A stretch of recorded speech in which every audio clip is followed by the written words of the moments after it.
கும்பகர்ணன் ஒரு ஆள் தாங்க சாவு நிச்சயம் தெரிஞ்ச பிறகு போனான். அப்படி போற போது சொல்லிட்டு போறான், அண்ணே நான் செத்து போயிருவேன், வரமாட்டேன். மரணம் தெரிந்து போர்க்களத்துக்கு சென்ற ரெண்டு பேர், ஒருத்தன் கர்ணன், இன்னொருத்தன் கும்பகர்ணன்.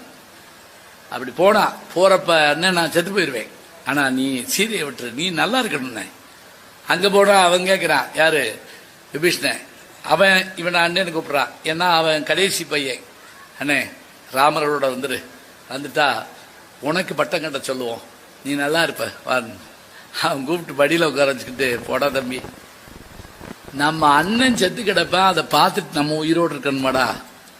டேய், அவன் குடிச்ச மிச்சப்பாடத்தான நம்ம குடிச்சோம். யோசிச்சு பாடுற அம்மாட்ட, நம்ம எல்லாரும் இருந்தது ஒரு கருவறைடா. அந்த ஒரு கருவறையில் இருந்த அவனை காட்டி கொடுத்துட்டு நம்ம வாழணுமாடா. தம்பி நீ இருடா, ஏன்னா நம்ம வம்சத்துல ஆள்லாம் போகும்டா, நீ இரு.